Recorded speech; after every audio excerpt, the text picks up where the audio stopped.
What's up, y'all? This is your boy Eddie Jax. Welcome back to the Drop That Podcast. We got wrestling talk, but before we do, shout out to our sponsor, Laidback TV, okay? Over 10,000 channels, movies on demand, every sports channel, multiple languages, every HBO, pay-per-views, very fucking simplified. Only $25 a month, okay? Check them out on LaidbackTV.com, okay? LaidbackTV.com. Compatible on iPhones, Androids, and Fire Sticks. Test it out. I fucking dare you. You'll be canceling all your fucking streaming services.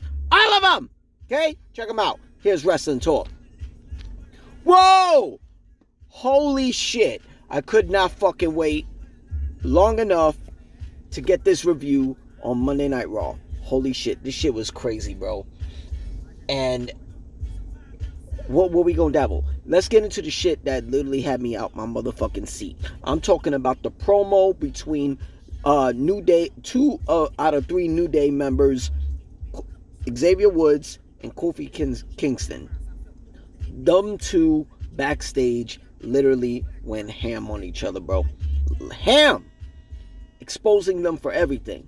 You know what I'm saying? Kofi took shots at Xavier Woods on getting the Intercontinental Championship title match against Jey Uso at the time, losing it, being the first and longtime King of the Ring winner, and getting that crown stomped on by Tribal Chief at the time, Roman Reigns, not winning a title, a singles title, just tag team championship, not even a world championship like Kofi and Big E, because he's just not good enough.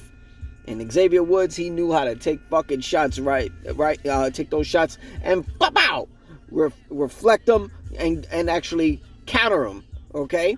Bringing up the fact that, the time of Kofi Mania, when Kofi Kingston at WrestleMania 35 defeated Daniel Bryan, who's also Bryan Danielson, for the WWE Championship. First World Championship in 11 years with the fucking company.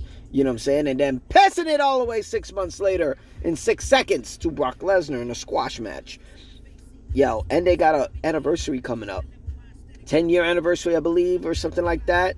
I mean, it's great. I think this anniversary is something I've been waiting for. Not because of it's an anniversary of them being together, is because I feel like this is finally New Day dismantled. I think they reached the point that they can stay friends, but they don't really need to keep this going. The Bootios, New Day rocks. I mean, we passed that. How are we supposed to get into a reincarnated Attitude Era with Netflix and we still doing this PG era shit with the New Day? You know what I mean? I think Kofi Kingston should get back to his solo ways. I mean, he's a multi-time U.S. champ, multi-time Intercontinental champ. CM Punk is now back with the company, who's also Kofi Kingston's former tag team championship partner. He's also a former WWE champion. You know what I mean? Like, it will be better for Kofi. I don't know if going back to Jamaican Kofi Kingston will be it. I mean, everybody just exposed him with it. But I think it would be best for him. Xavier Woods, I really think he would be a great heel if they could figure out something. Maybe shave the head or some shit like that.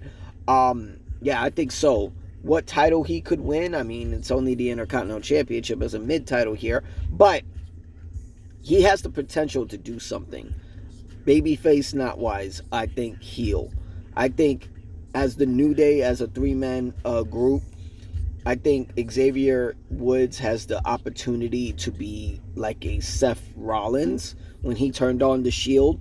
Dean Ambrose and Roman Reigns hit him with the chairs and everything like that. I think Xavier Woods should do that.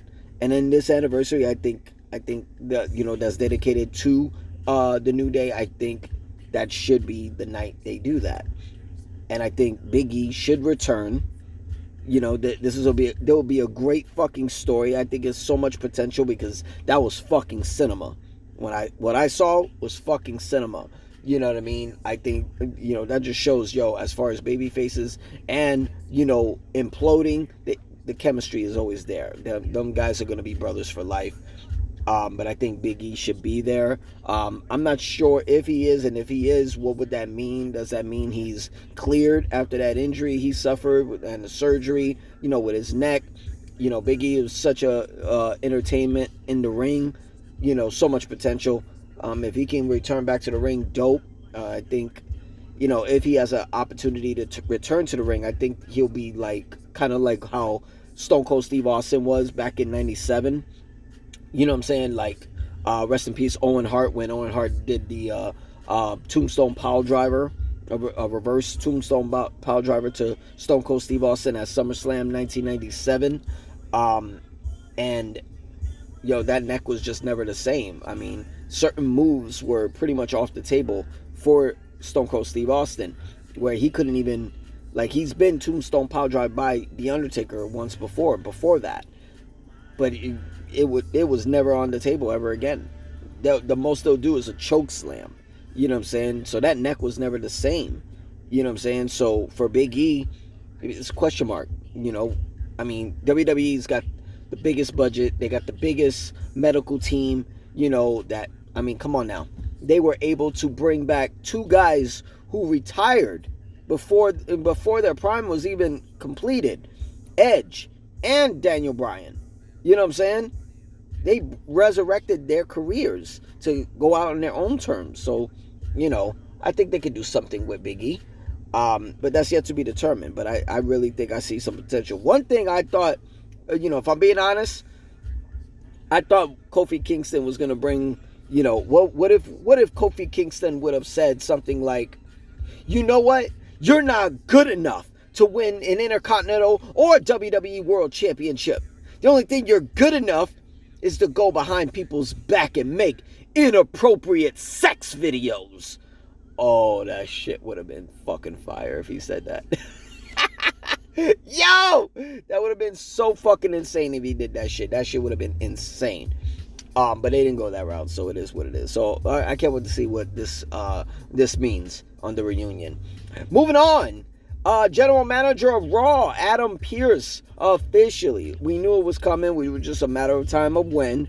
We got a Women's U.S. Championship tournament in progress as we speak. And now it's just been revealed, the Women's Intercontinental Championship.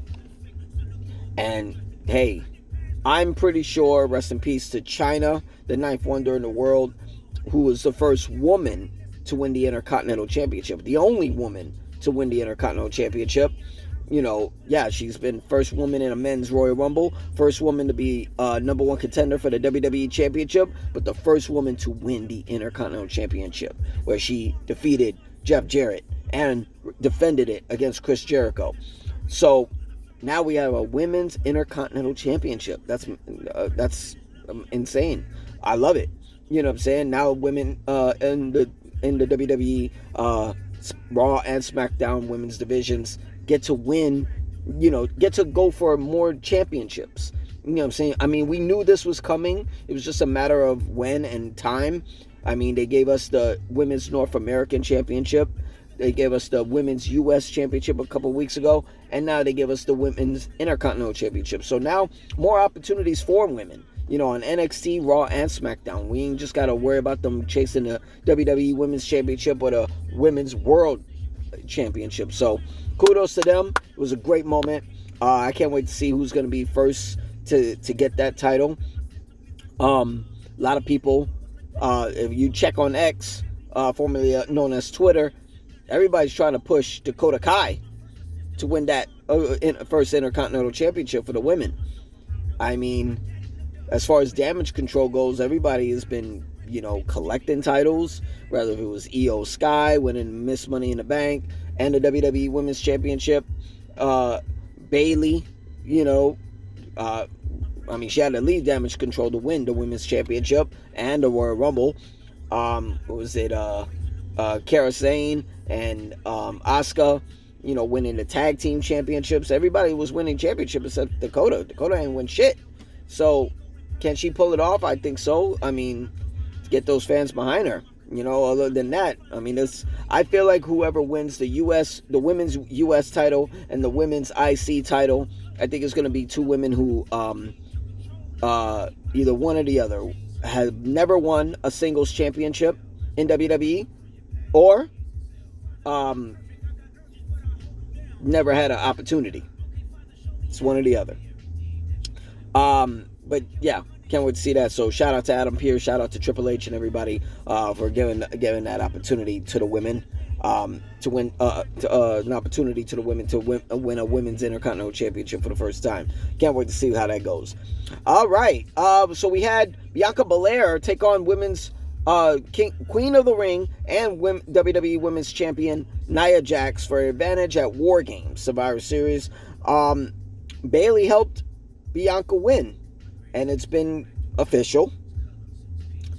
Bayley now takes the place of Jade Cargill, which is interesting to me. Makes me wonder, is Jade really injured, or is this storyline of hers is leading to something she's doing something outside of WWE, rather if it's a movie, a show, something. I mean, she's with Paradigm now, so I see big opportunities for her.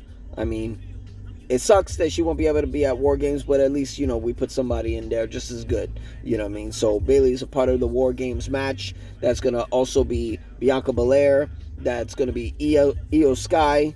Who else is in there?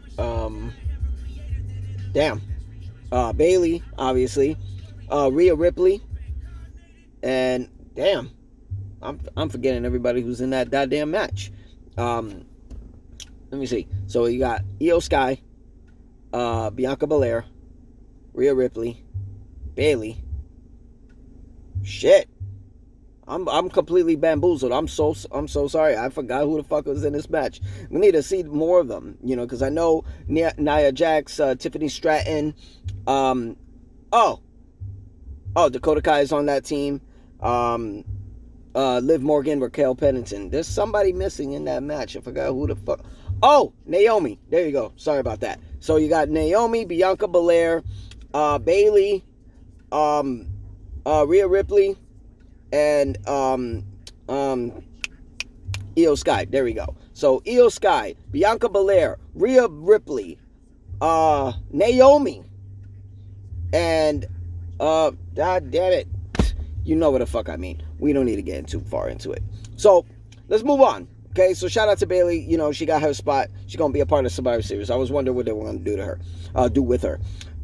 Damian Priest checks Gunther again and puts him through a fucking table with a razor's edge. Interesting. I like this side of Damian Priest. I was really hoping for this to be the side that we were going to get when he was world champion. We didn't get it. We got a heel of Damian. But now we get a really tough guy, Damian. You know what I'm saying? And the fans are backing him up. He's shown his face at the Yankee games, Madison Square Garden with the Knicks. He was at UFC 309 in Madison Square Garden as well. You know what I'm saying? He's showing his face every day, representing New York to the fullest. You know what I mean? Boricua. I think it's time for El Campeon to get another title reign. I think that could last all the way to possibly Elimination Chamber or the Royal Rumble or even WrestleMania. I think we got the potential to bring that together. But hopefully, I think Gunther's shine is starting to die down a little bit. So I guess we'll see. But can't wait to see that match at Survivor Series. Oh, speaking of Survivor Series, alert, alert, alert! We got it. We got an Intercontinental Championship triple threat match between Ludwig Kaiser, Sheamus, and Braun Breaker. And a U.S. Championship match, LA Knight takes on Shinsuke Nakamura. Interesting. But great to see both titles. They're going to be defended over there at the Survivor Series. So we got more championships. I'm not sure why. Maybe the reason why we got two War Games matches that fills the blank as far as why there's 5 matches again. You know, because Survivor Series goes into one of the most important PLEs in history, along with the Royal Rumble, along with WrestleMania, and along with SummerSlam. So, we'll see. I mean, at due time, we're going to get Survivor Series in a fucking stadium. We already got Royal Rumble officially. SummerSlam, not only in stadiums, but 2 nights like WrestleMania, and WrestleMania speaks for itself. So, shout out to all of them gentlemen. They're going to be at Survivor Series getting their moment. And it's just been announced, Jey Uso, yeet, is taking on the Wolfman, Jacob Fatu. So, OG Bloodline, Jey Uso versus Bloodline 2.0, Jacob Fatu, taking on each other this Friday on SmackDown in an advantage match at War Games.